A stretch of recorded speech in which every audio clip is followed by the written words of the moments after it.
Hi guys, welcome back. So we've got one more weekend of fantastic international rugby of 2021. I can't wait. We've got some really juicy games here. Let's react to these teams and let me know what you guys think of the teams as well. So let's start. England versus South Africa. A repeat of the World Cup final. And South Africa straight away probably have the edge in the front row. We know England have had a few problems in the front row anyway.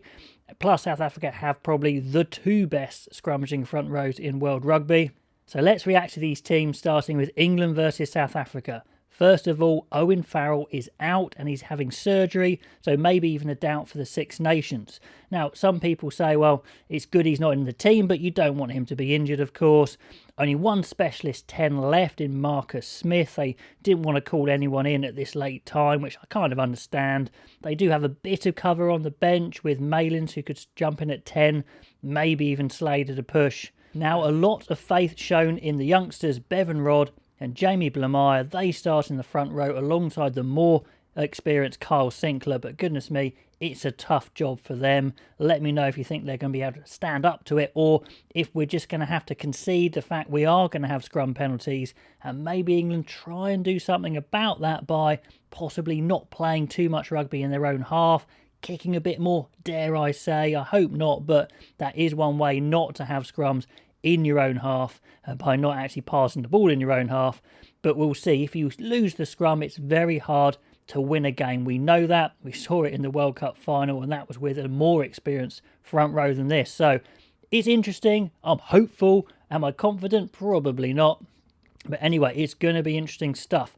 Now, second row, back row, very settled with Atoje Hill, Laws the captain at 6, and they're sticking with Underhill and Curry 7 and 8. Now, nice and settled, like I said, but they're probably missing a few big ball carriers.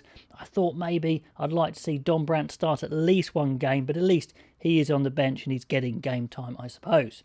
Now, let's get into the backs. Ben Young staying at 9 with Quirk to come on, which is great. Looking forward to that. And at 10, it's the Marcus Smith show. Like I said, he's the only 10, so it's always going to be him. He'll be goal kicking as well, I'm certain. Maybe Malin Slade to back up, like I said. In the centres, it looks like we've finally got our balanced centre pairing. I've been asking this for ages, so I hope it goes well, because it's probably the best we got. I would have been happy with Marchant playing 13, but at least he's playing on the wing.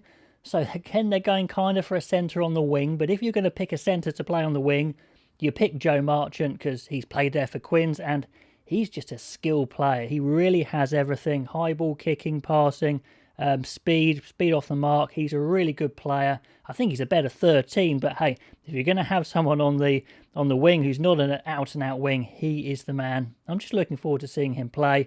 And then, of course, we've got Freddie Stewart at fullback, who seems to have secured that number one spot very quickly indeed. A more inexperience on the bench with Nick Dolly as backup hooker in case things go wrong. But then we do have the heavies of Marler and Stewart coming on. But Marler, of course, has literally only just come out of isolation. Then Yules, the backup second row.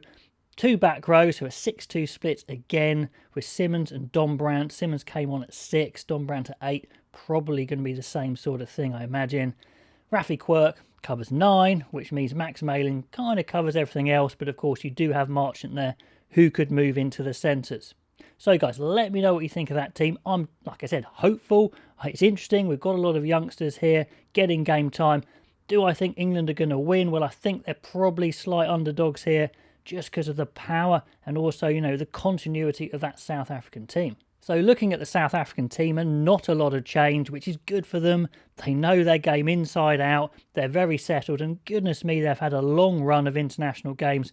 So when they finish this one, they really have earned their break. Can they finish on another win? Well, let's look at the back line first of all. I think they've gone for their best halfbacks in Reinach and Pollard. Like I said, Pollard, yes, possibly a little off form, but he is the quality there. He's a bit bigger than Yantes as well. Herschel Yantes didn't have the greatest game. Reinach, I think, is an absolute superstar. I really like him. And then the back line as it is. Creel staying on the wing and all the first choice still there. Into the front row, same again. Oxenche and Benambi and Nkane, Etzebeth, We do have Diaga back in for Moster, which is fair enough because Diaga probably is their number one choice anyway, but still both quality. And then the very settled back row of Khaleesi, Smith and Vermeulen. On the bench, they're going for a 5-3 split with, of course, the famous front row to come on of Marks, Kitsoff and Koch. That's just frightening stuff. Quality of Moster, impact of Visa, and then you've got your two half-backs and, of course, Fran Stain there as well. So they are going to know exactly what they're doing. They're going to really pick themselves up for one last push, see if they can turn over England again and finish the year with success, having won the Lions Tour and then had a good autumn international as well. So let me know what you think of both of those teams and how you think the game's going to go. So let's get into Wales versus Australia. I think this is going to be a really close game. I'm a bit more confident for Wales, having looked at their team. They've got a few players back as well. Australia losing Hooper is a massive blow, but they do get a few players back. Tupou is back, so I still think it could be 50-50. Talking of Wales, back three is their first choice. They've got my preferred centre partnership to have a look at with Halaholo and Tompkins. Tompkins at 13 there, though. First choice half-backs. They've shuffled the props around. The hooker slot seems a lot more strong, with D coming back onto the bench to back up Elias. A shame for Rowlands, but a massive opportunity for Seb Davis to get a start in the second row. And Wainwright's return is really timely because then you can have a bit more of a balanced pack with Jenkins, the captain at 6, Basham on the flanks. I think it's the right call. A bit harsh on Thomas Young, but it's a lot more balanced. Looking at their team, maybe they're just a little light on cover in the second row and the back row. Carter, Schuinzer, they're both highly quality players who are going to be greats, but still inexperienced.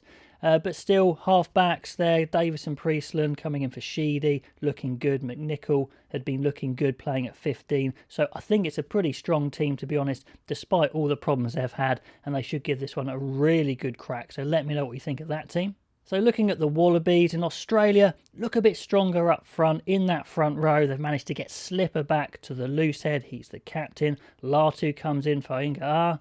Tupou gets to start, which is great. Can't wait to see him. The settled second rows. Then a bit of a shame in the back row with Hooper out, but Samu comes in, still very heavy-hitting back row.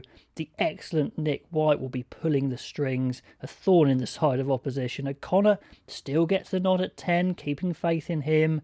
And in the back line, the only change we see is Dalgunu coming in, a dangerous winger, replacing Wright, who drops to the bench. Alatoa on the bench as well, and Skelton coming on. So some beefy players coming on to the pack, and also a good, strong starting pack. So I think they'll be very competitive. I see this game as 50-50. Let me know what you think of both teams and how you think it's going to go. Finally, let's look at the Scottish team that's to play Japan, and good news is the backline is fully stacked, and as I'd suggested in my previous selection video, they have gone for Darcy Graham on the wing. I think this will be a good game for him. It should be really open. His speed and jinkiness should be really good, a bit less power than some of the other games. They've gone for a run out for Batty as well, Turner return, so it's an all Glasgow front row combination, so their familiarity shouldn't be a problem. And also looking a bit stronger in the second row with Cummings back in, which is great. There's two-star flankers are there in Ritchie and Watson. And interesting, at 8, we have a start for Bayliss.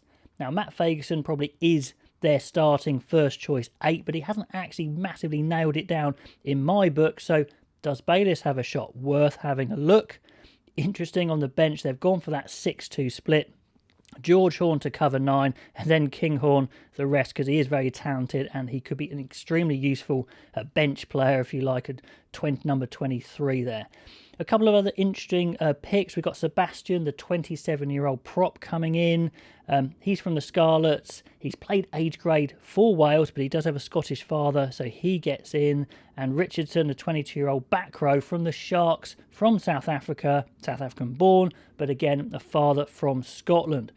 And in the backs, if we have a look here, they've gone very much settled there. Like I said, Sam Johnson, Harris, Hogg at fullback, Van der Merwe, looking very powerful.